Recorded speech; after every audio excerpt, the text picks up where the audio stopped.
Hello friends, academy में आप सभी का स्वागत है। आशा करता हूं आप लोग अच्छे होंगे, अपनी पढ़ाई और सेहत का ध्यान काफी अच्छे से रख रहे होंगे। मेरा नाम योगेंद्र है और मैं यहाँ पर आपको पॉलिटी एनसीईआरटी पढ़ा रहा हूँ। किसके लिए है ये D triple S B exam के लिए है। इसके साथ साथ ईएमआरएस के एग्जाम के लिए है। और ईएमआरएस की एक नई अपडेट है कि 29 तारीख को फिर से एक मीटिंग होने वाली है दिल्ली में, जिसमें वैकेंसीज के बारे में भी चर्चा होगी। तो ईएमआरएस की वैकेंसीज आने ही वाली हैं, तो आप रेडी रहिए। और इसके साथ अगर आप एनबीएस की तैयारी कर रहे हैं, केबीएस की तैयारी कर रहे हैं, इसमें कौन सा टीजीटी एसएसटी की तैयारी कर रहे हैं, तो उनके लिए ये क्लासेस होने वाली है। इसमें हम पॉलिटी पढ़ रहे हैं, क्लास 10th की लोकतांत्रिक राजनीति भाग 2। इसमें हम पढ़ क्या रहे थे, चैप्टर 2 देख रहे थे फेडरलिज्म का। और हमारी 5 वीडियो हो चुकी हैं इस चैप्टर पर। ये हमारी 6वीं वीडियो है और आखिरी वीडियो है। इसमें हम क्या क्या देखेंगे, इसमें हम देखेंगे भारत में जो सबसे छोटे स्तर की सरकार है, मतलब स्थानीय शासन, स्थानीय जो शासन है उस शासन के बारे में आज इस वीडियो में पढ़ने वाले हैं। तो पूरा हम स्थानीय शासन देखेंगे, पंचायत नगर पालिका सब कुछ हम देखेंगे कि किस तरह से प्रोसेस है, किस तरह से काम कर रही है। तो शुरुआत करते हैं वीडियो की। भारत में विकेंद्रीकरण। तो विकेंद्रीकरण भारत में अगर देखा जाए तो अभी हमने क्या क्या पढ़ लिया है, हमने संघ सरकार देखी और उसके बाद राज्य सरकार देखी। तो 2 स्तर की सरकार तो हम देख चुके हैं, ठीक है। अब इसके बाद भी अगर भारत की स्थिति को देखा जाए तो भारत की जनसंख्या इतनी अधिक है कि इन 2 स्तर की सरकार से भी काम नहीं चल रहा है। क्योंकि मान लीजिए भारत की जनसंख्या 141 करोड़, उसके बाद 25 करोड़ जनसंख्या उत्तर प्रदेश की। अब उत्तर प्रदेश पे शासन करने वाली एक सरकार है, वो सरकार क्या 25 करोड़ लोगों को देख सकती है? इसके लिए ही कहा जाता है कि स्थानीय सरकारें और होनी चाहिए जो अपने आपसी लोगों के भलाई के लिए काम कर सके। और यही व्यवस्था है जो हमें किसकी ओर ले जाती है, पंचायत या नगर पालिका की ओर ले जाती है। तो पॉइंट तो इसका यही था। बात करते हैं, भारत के जो प्रांत हैं वो यूरोप के स्वतंत्र देशों से भी बड़े हैं। अगर उत्तर प्रदेश की बात की जाए और यूरोप के किसी भी एक राष्ट्र की बात कर लो, तो क्या है कि वहां के जो देश हैं उनसे भी बड़े हैं अपने प्रांत। और जनसंख्या के हिसाब से तो भाई उत्तर प्रदेश रूस से भी बड़ा है। अब देखिए, रसिया से भी बड़ा है अपना उत्तर प्रदेश, और महाराष्ट्र और जर्मनी लगभग बराबर है। अब सोचिए कि क्या हालत है, क्या कंडीशन है भारत की जनसंख्या को लेकर। भारत के अनेक राज्य खुद भी अंदरूनी तौर पर विविधताओं से भरे हुए हैं। जहां पर भी देखो आप, अलग अलग भाषाएं हैं, अलग अलग संस्कृति है, अलग अलग धर्म है, अलग अलग जातियां हैं। तो ये जो विविधताएं हैं, ये संस्कृति में बदलाव है, ये भाषाओं में बदलाव है, वो हमें जहां तहां देखने को मिलते हैं। अगर आप अपने ही एक जिले से निकलकर चौथे या 5वें जिले में पहुंच जाए तो वहां पर आपको दूसरी भाषा देखने को मिल जाएगी। तो ये जो विविधता है भारत की, इसकी वजह से भी हमें क्या चाहिए, एक अलग प्रकार की भी व्यवस्था चाहिए जो हम पर शासन करे। तो इस प्रकार के जो राज्य है उनमें सत्ता का बंटवारा बहुत जरूरी है। और भारत में जो संघीय सत्ता की साझेदारी है वो 3 स्तर पर करने की जरूरत है, जिसमें तीसरा स्तर क्या कहलाएगा, स्थानीय सरकार का होगा। और ये जो सरकारें होंगी वो प्रांतीय स्तर की सरकारों से नीचे काम करेंगी। मतलब सबसे ऊपर कौन सी आएगी, संघीय आएगी, उसके बाद कौन सी आएगी, प्रांतीय आएगी, और प्रांतीय के बाद फिर आएगी स्थानीय सरकार। ठीक है, तो ये एक स्तर के रूप में देखा गया। भारत में सत्ता के विकेंद्रीकरण के पीछे क्या तर्क है, यही तर्क है। तो जब ये तर्क दे दिया गया कि भाई भारत की जो जनसंख्या है वो बहुत ज्यादा है, क्षेत्रफल है वो बहुत ज्यादा है, एक स्तर की सरकार काम नहीं कर सकती, 2 स्तर की सरकार काम नहीं कर सकती, तीसरे स्तर की सरकार भी जरूरत है। तो हमारे देश में कॉन्सेप्ट आया एक तीसरे स्तर की सरकार का। और संघीय ढांचे में ये एक नया बदलाव था। संघीय ढांचे में एक से अधिक स्तर की सरकार होनी चाहिए। तो ज्यादातर देशों में आपने 2 स्तर की सरकारें देखी है, जबकि भारत में तीसरे स्तर की सरकार को भी लाया गया। ठीक है, तो जब केंद्र और राज्य की सरकारों से शक्तियां लेकर स्थानीय सरकारों को दे दी जाती हैं तो उसे क्या कहा जाता है, सत्ता का विकेंद्रीकरण। अब ये जो सत्ता का विकेंद्रीकरण है ये संविधान द्वारा भी तय किया जाता है। अभी जब अभी जो सरकारें चल रही थी, मतलब 1992 से पहले की जो सरकारें थी, उन सरकारों में इस तरह का कोई कॉन्सेप्ट नहीं था। ये चीजें बाद में ऐड की गई। तो ये क्वेश्चन आपका आ चुका है ईएमआरएस में, ठीक है? इसे याद रखना आप, इसे बहुत अच्छे से पढ़ लीजिए। तो इससे मिलता जुलता अगला क्वेश्चन जो आ सकता है वो मैं अभी कुछ देर बाद बताऊंगा। तो विकेंद्रीकरण के पीछे बुनियादी सोच क्या है?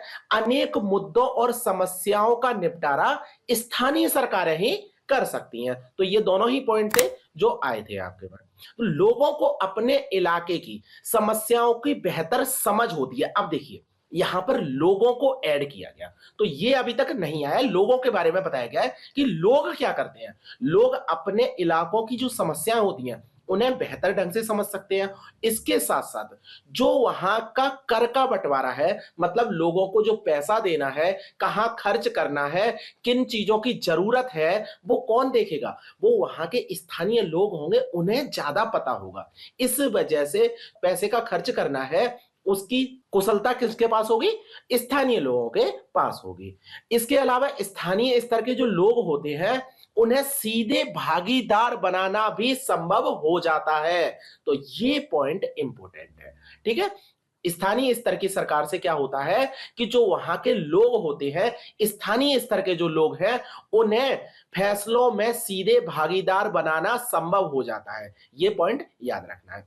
इससे लोकतांत्रिक भागीदारी की आदत पड़ती है। अब कोई व्यक्ति है, उसे अगर जिम्मेदारी दे दें तब ही जिम्मेदारी का एहसास होता है। तो एक स्थानीय स्तर का कोई व्यक्ति है, बहुत छोटे स्तर का, आपके गांव के लेवल का कोई एक व्यक्ति है, और उसे क्या किया जाए? उसे बताया जाए कि आपको क्या करना है, समाज के लिए कुछ ऐसा काम करना है जिससे समाज में रहने वाले लोगों का भला हो सके।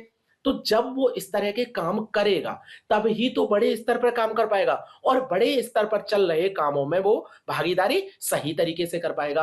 और यही तो लोकतंत्र का एक पॉइंट है कि अगर लोकतंत्र सही तरीके से चलाना है तो सभी लोगों को, जितने भी लोग वहां पहुंच रहे हैं, जितने लोग वोट डाल रहे हैं, उन लोगों को अपनी जरूरतों, अपने फैसलों पर सही तरीके से शिक्षा, कौशल और समय होना आवश्यक है। और ये चीजें कैसे मिलेंगी? अगर उन्हें जिम्मेदारी का एहसास कराया जाए। तो ये एक अच्छा पॉइंट है कि स्थानीय स्तर की जो सरकारें हैं वो क्या करती हैं? इसी जिम्मेदारी का एहसास कराती हैं और उसे भागीदार बनाने में संभवता लाती हैं। अब इसके साथ साथ एक पॉइंट और आता है, लोकतांत्रिक सिद्धांत को वास्तविक बनाना। अभी मैंने जो पॉइंट बताया, तो लोकतांत्रिक सिद्धांत को वास्तविक बनाने में भी स्थानीय सरकारों का हाथ बहुत बड़ा होता है, ठीक है? विकेंद्रीकरण की जरूरत हमारे संविधान ने स्वीकार कर ली है, ये तो बात हमने देख ही ली। इसके बाद गांव और शहर के स्तर पर सत्ता के विकेंद्रीकरण की नई कोशिशें की गई। क्या किया गया? जो गांव स्तर की जो सरकारें थी वहां पर ग्राम पंचायतों को, और नगर में नगर पालिकाओं को, जो शहर होते हैं वहां पर नगर पालिकाएं होती हैं, जो गांव होते हैं वहां पंचायतें होती हैं, और जो बड़े शहर होते हैं उनमें क्या होती हैं? नगर निगम होते हैं। तो ये तीन स्तर के पॉइंट हैं, इन्हें भी हम देखेंगे। अब देखिए, पहले तो हमने संघीय, प्रांतीय, उसके बाद स्थानीय देखी। अब स्थानीय शासन व्यवस्था में भी तीन पॉइंट हमें देखने को मिल रहे हैं: पंचायत, नगर पालिका, नगर निगम। लेकिन जब इसकी शुरुआत हुई तब क्या हो रहा था कि इन स्थानीय सरकारों को राज्यों के अंडर रखा गया था, ठीक है? जो राज्य सरकारें होती हैं, प्रांतीय सरकारें होती हैं, तो प्रांतीय सरकारों के अंडर ही ये काम कर रहे थे। प्रांतीय सरकार चाहे तो किसी जगह पर स्थानीय सरकारों को ला सकती है, उन्हें जो नियम बताए जाएंगे उसी नियम के अकॉर्डिंग काम करेगी। मतलब सारा रख रखाव, पैसा कैसे देना है, उन्हें किस में काम करना है, किस क्षेत्र में काम नहीं करना है, ये सारी चीजें किसके पास थी? ये राज्य सरकार के पास थी। तो राज्य सरकार ही करती थी सारा नियंत्रण स्थानीय सरकारों का। लेकिन इससे कुछ प्रॉब्लम्स आने लगी। एक तो जो स्थानीय सरकार है उनमें चुनाव सही ढंग से नहीं हो रहे हैं। कभी चुनाव हो रहे हैं, 5 साल के लिए सरकार बनी या नहीं बनी, आगे चुनाव होंगे नहीं होंगे, कोई भी एक निश्चित सर्टेनिटी नहीं थी, ठीक है? तो एक पॉइंट होता है ना, जैसे 5 साल के लिए गवर्नमेंट बनी हमारी, तो हमें पता है कि 5 साल बाद दूसरी गवर्नमेंट आएगी। लेकिन यहां स्थानीय सरकारों में ये काम हो ही नहीं रहता है। चुनाव ही नहीं हो रहे थे, ठीक है। और इसके साथ साथ कोई अधिकार भी नहीं है इनके पास। अधिकार क्यों नहीं है? क्योंकि राज्य सरकार ही अधिकार दे रही है, और राज्य सरकार जब चाहे तब अधिकार ले सकती है। अधिकार भी दे दिए, ऐसा करो गांव में शिक्षा की व्यवस्था कर दो। लेकिन जब शिक्षा की व्यवस्था करने के लिए स्कूल खोलने की बारी आई, तो स्थानीय सरकार ने कहा कि हमें पैसे दे दो, तो राज्य सरकार ने पैसे देने से मना कर दिया।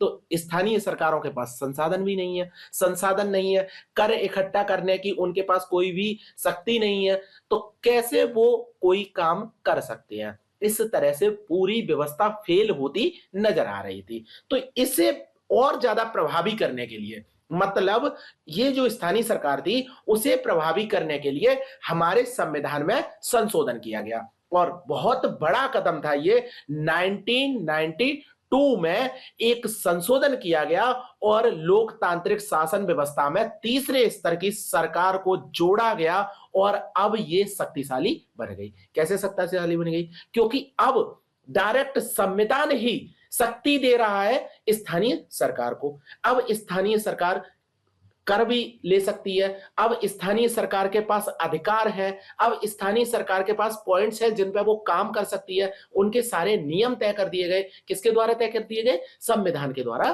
तय कर दिए गए। अब जो स्थानीय शासन निकाय हैं उनमें चुनाव भी होने लगे, नियमित रूप से चुनाव होने लगे, और चुनाव प्रक्रिया को भी संविधान में लिखा गया, और ये हो गया अब बाध्यकारी, क्योंकि अगर संविधान में लिख जाता है तो बाध्यकारी हो जाता है। इसी वजह से अब राज्य स्तर की सरकारें स्थानीय सरकारों पर ज्यादा प्रभाव नहीं डाल रही थी। तो जो निर्वाचन हो रहा था उनमें जो सदस्य थे और पदाधिकारी थे वो अनुसूचित जाति, अनुसूचित जनजाति और पिछड़ी जातियों के लिए सीटों का आरक्षण भी किया गया था। इन सदस्यों के लिए जो चुनाव हो रहे थे तो उनमें आरक्षण की भी व्यवस्था करी गई। किन किन के लिए? याद रखना, अनुसूचित जातियों के लिए, अनुसूचित जनजातियों के लिए और पिछड़ी जातियों के लिए, मतलब एससी, एसटी, ओबीसी, तीनों के लिए स्थानीय शासन में आरक्षण की व्यवस्था है। और भी है, सुनो, कम से कम 1/3 पद महिलाओं के लिए भी आरक्षित होने चाहिए। तो ओबीसी के साथ साथ वुमेन को भी इसमें जोड़ लीजिए। तो ये पॉइंट दोनों आपके लिए इंपॉर्टेंट है, ठीक है। याद रखना कि स्थानीय सरकार में क्या होता है? एससी, एसटी, ओबीसी और महिलाओं के लिए आरक्षण की व्यवस्था की गई है। हर राज्य में पंचायत और नगर पालिका चुनाव कराने के लिए एक नए आयोग का गठन किया गया, और उस आयोग का क्या नाम है? राज्य चुनाव आयोग, ठीक है। अब एक बात याद रखना कि क्या जो विधायकों का चुनाव होता है या सांसदों का चुनाव होता है, मतलब एमपीस और एमएलएस का जो चुनाव होता है, उनका चुनाव का गठन कौन करता है? मतलब कौन चुनाव कराता है? उसमें चुनाव कराता है केंद्रीय चुनाव आयोग, ठीक है। और यहां पर जो स्थानीय सरकार है, स्थानीय सरकार में चुनाव कौन कराता है? राज्य चुनाव आयोग। तो दोनों का नाम याद रखना, ये भी बहुत इंपॉर्टेंट है, ठीक है। तो ये पूरा पेज ही इंपॉर्टेंट है, स्क्रीनशॉट ले लीजिए, बिल्कुल रटा हुआ होना चाहिए एक एक पॉइंट। यहां पर बस याद रखना कि जो स्थानीय सरकार है केवल उनका ही चुनाव कराता है राज्य चुनाव आयोग। आगे बात करते हैं, राज्य सरकारों को अपने राजस्व और अधिकारों का कुछ हिस्सा भी स्थानीय शासकों को देना पड़ा। क्यों देना पड़ा? क्योंकि अब संविधान ने उनसे कह दिया कि इन्हें भी क्या होना चाहिए? राजस्व का हिस्सा मिलना चाहिए, तभी तो वो काम कर सकते हैं। जब तक उन्हें राजस्व ही नहीं मिलेगा तब तक वो काम कर कैसे सकते हैं? तो इसलिए ये प्रक्रिया को भी अपनाया गया था। और सत्ता में भागीदारी की प्रकृति हर राज्य में अलग अलग है। ये भी पॉइंट आपके लिए इंपॉर्टेंट है, बहुत इंपॉर्टेंट है ये वाला चैप्टर। ये वाला जो जितने भी कॉन्सेप्ट पढ़ा रहा हूं ना, बहुत इंपॉर्टेंट है आपके लिए। तो राज्य में जो भागीदारी है उसमें हर राज्य में जो इस तरह की जो प्रक्रिया है वो अलग अलग है। कहीं पर स्थानीय सरकार में आपको पंचायत दिखाई देगी, कहीं पंचायत और नगर पालिका दिखाई देगी, कहीं पंचायत, नगर पालिका, नगर निगम, सब स्तर दिखाई देंगे, ठीक है। तो ये जो अलग अलग व्यवस्था है वो अलग अलग राज्यों में अलग अलग है। गांव के स्तर पर जो मौजूद स्थानीय व्यवस्था है उसे हम क्या कहते हैं? पंचायती राज कहते हैं। तो ये शब्द भी आपको सीधे सीधे पूछे जा सकते हैं कि पंचायती राज क्या होता है। तो गांव स्तर पर मौजूद जो स्थानीय शासन व्यवस्था होती है उसे पंचायती राज कहते हैं। आगे के जो शब्द है वो भी बताऊंगा। प्रत्येक गांव में एक ग्राम पंचायत होती है। अब देखो, कुछ राज्यों में तो इसे जो ग्राम पंचायत होती है उसे क्या कहेंगे? ग्राम समूह कहेंगे, ठीक है। और ज्यादातर जो गांव है वहां पर क्या कहलाता है, ग्राम पंचायत कहलाती है। ठीक है, तो इंग्लिश में भी ग्राम पंचायत है और हिंदी में भी ग्राम पंचायत है।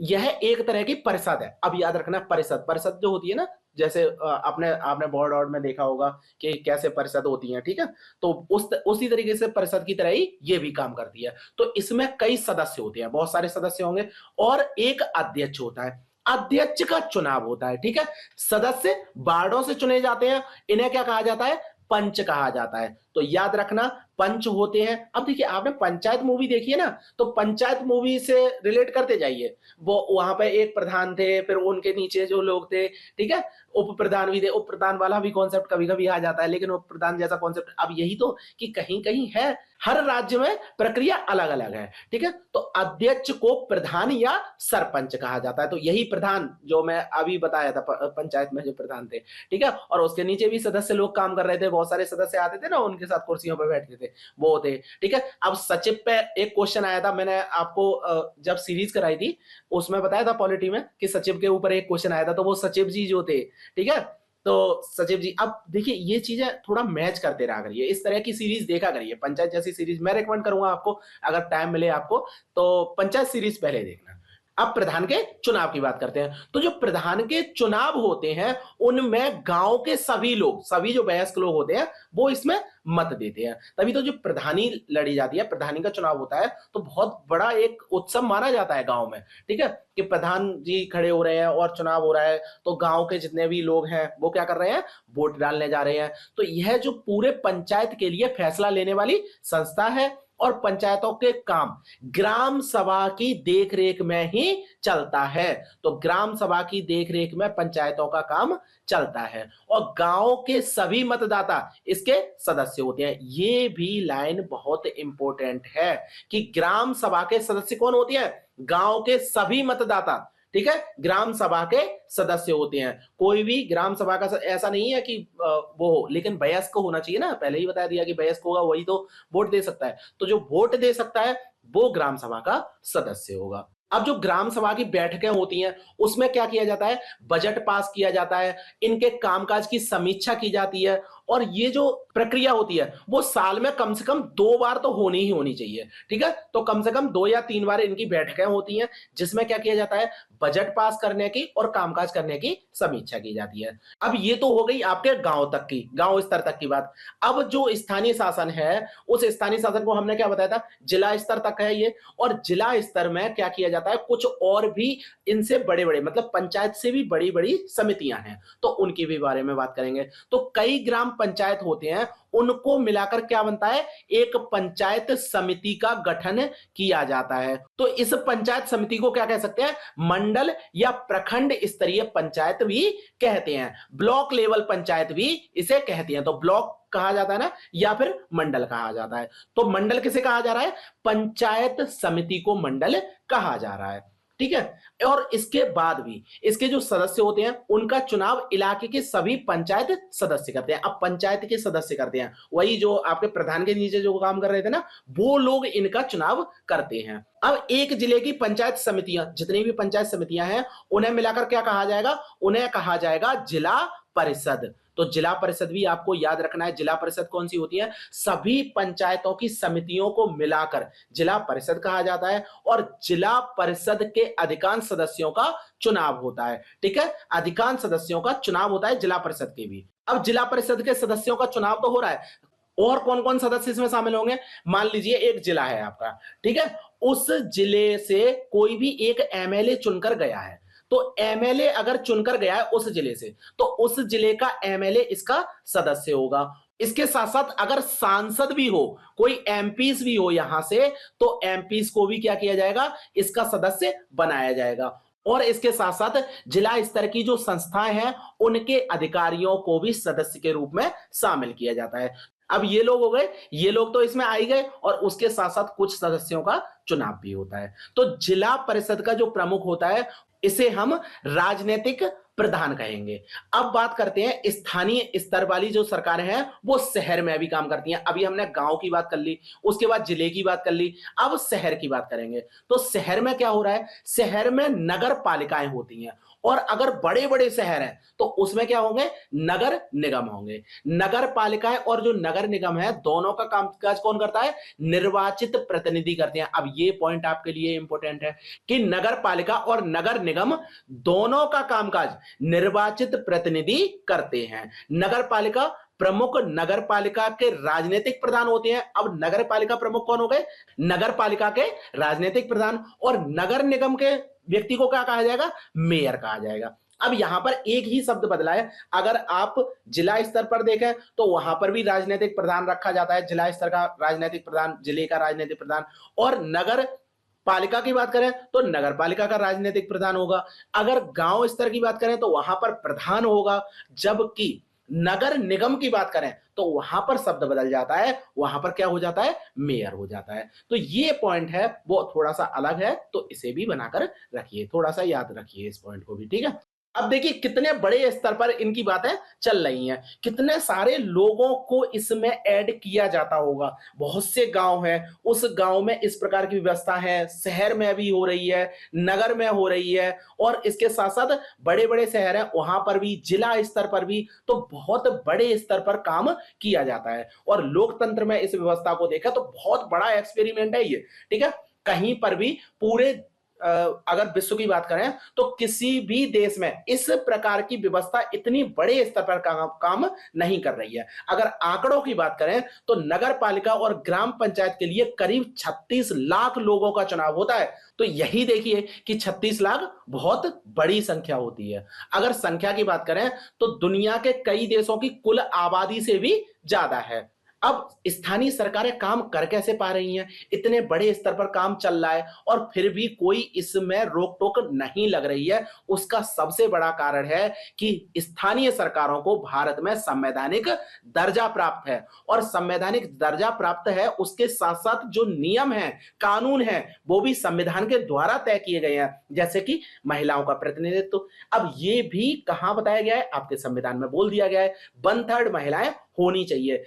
अब इससे महिलाओं का प्रतिनिधित्व बढ़ता जा रहा है। अब इसके साथ साथ कुछ नेगेटिव पॉइंट भी आते हैं, जैसे प्रधानपति वाला कॉन्सेप्ट आया। अब ये भी आपको देखने को मिला हुआ, वहां पे जो पंचायत सीरीज में जो महिला थी, उनकी जो वाइफ थी वो प्रधान थी, ना कि जिन्हें हम प्रधान कहते हैं वो प्रधान थे, ठीक है। प्रधान जी वाले प्रधान नहीं थे, वो क्या थे, प्रधानपति थे। अगर आप पहला सीजन देखेंगे तो उसमें उस कॉन्सेप्ट को भी बताया गया। तो प्रधानपति जैसा कोई भी पॉइंट नहीं है, ठीक है, महिला प्रधान थी। अब यही किया जाता है कि हमारा पितृसत्तात्मक समाज है और उसमें महिलाओं के हाथ में कोई भी अगर एक शक्ति आ गई तो बस वही वो कामकाज तो उनका वही रहेगा, घर वाला, और बाकी के जो बड़े बड़े कामकाज हैं, लोगों से मिलना, मीटिंग करना, बातें करना, वो किनके होंगे, वो उनके हस्बैंड के होंगे। तो इस तरह की बातें भी देखने को मिलती है। लेकिन अब नए समाज में महिलाओं की जो सोच है वो आगे बढ़ रही है, महिलाएं आगे बढ़कर आ रही हैं, अपने स्तर से ऊपर उठ रही हैं और बता रही हैं लोगों को कि हम भी किसी से कम नहीं, छोरी चोरों से कम नहीं, ठीक है। तो ये भी पॉइंट है। अब इसके साथ साथ कुछ समस्याएं और भी हैं पंचायत में। कौन कौन सी समस्याएं हैं, इनको अभी भी क्या हो रहा है कि जो चुनाव है वो नियमित रूप से हो रहे हैं, लेकिन इसमें लोग हिस्सा ले रहे हैं, बैठकें नियमित रूप से नहीं हो रही हैं, ठीक है। जो हिस्सा ले रहे हैं, प्रधान बन रहे हैं, और जो बैठकें होने वाली थी, ग्राम सभा की जो बैठकें होने वाली थी, वो अभी तक नियमित रूप से नहीं होती है। अब देखिए इतने छोटे स्तर पर काम हो रहा है, ठीक है, तो वहां पर काम कौन करेगा, वहां पर जो उसी जगह के जो व्यक्ति होंगे वही तो सवाल जवाब कर सकते हैं। और सरकार जो बड़े स्तर पर, मतलब केंद्र में जो सरकार काम कर रही है, राज्य स्तर पर जो सरकार काम कर रही है, वो थोड़ी ना वहां तक पहुंच पाएगी, ठीक है। तो जो जवाबदेहिता है वो लोगों की है, वहां के स्थानीय लोगों की ही है, और इसी वजह से ये कॉन्सेप्ट भी लाया गया है। ये एक तरह से नेगेटिव पॉइंट भी है, एक पॉजिटिव है कि हम आपके लिए इतने बड़े स्तर पर काम नहीं कर सकते, आपको यहां पर खुद उठकर आना है और खुद अपने लिए जो हमने आपके लिए व्यवस्था बना दी है उस व्यवस्था को सही तरीके से चलाने के लिए आपको ही आवाज उठानी पड़ेगी। अधिकांश जो राज्य हैं वहां पर भी जो स्थानीय सरकारें हैं उनके पास पर्याप्त अधिकार नहीं है। ऐसा क्यों है, क्योंकि सभी राज्यों में ये जो व्यवस्था है वो अलग अलग प्रकार की है और अभी तक इस पे काम जारी है। कई राज्य ऐसे हैं जहां पर क्या है, पंचायत वाले जो कॉन्सेप्ट हैं वो लागू ही हो रहे हैं अभी। ठीक है, तो ऐसा नहीं है कि सब जगह पर सही तरीके से लागू हो गए हैं, कहीं कहीं कोई कोई कॉन्सेप्ट लागू हो गया है, कहीं पर अभी तक कॉन्सेप्ट लागू नहीं हुआ है। तो अभी क्या है, अभी अगर देखा जाए कि जो हमने सोचा है, तीसरे स्तर की जो सरकार के बारे में हमने सोचा है, बहुत बड़े स्तर पर जो हमने सोचा है, उस पर अभी काम करना बाकी है। जैसे हमने अपने देश में लोकतांत्रिक शासन व्यवस्था को तो अपना लिया, लेकिन आदर्श लोकतंत्र को अभी तक हम अपना नहीं पाए हैं। उसी तरीके से जो हमने संघवाद का एक स्वरूप है, तीसरे स्तर की सरकार है, उसे हमने अपना तो लिया है, लेकिन आदर्श स्थिति में अभी भी नहीं पहुंच पाए हैं। तो यहां पे आपका होता है चैप्टर खत्म। बहुत ज्यादा इंपॉर्टेंट है, मैं इसकी पीडीएफ आपको भेज दूंगा और वो पीडीएफ आपको 4-5 बार पढ़नी है। 4-5 बार आप पीडीएफ पढ़ेंगे, उसके बाद आपको चीजें याद हो जाएंगी, फिर आप नहीं भूलेंगे, फिर कोई दिक्कत नहीं है, फिर हम इस पर क्वेश्चंस भी कर लेंगे और आपको दिक्कत नहीं आएगी। तो चैप्टर आपका पूरा खत्म हो गया है। आज का लेक्चर यहीं छोड़ते हैं। कल से आपका दूसरा चैप्टर स्टार्ट होगा, मतलब तीसरा चैप्टर स्टार्ट होगा और आगे और ज्यादा मजा आने वाला है। तो बने रहिए मेरे साथ और चैनल को सब्सक्राइब कर लीजिए अगर नहीं किया है, लोगों के साथ शेयर जरूर करना है और लाइक करके तो आप जाते ही हैं, बहुत अच्छे लोग हैं। तो थैंक यू वेरी मच।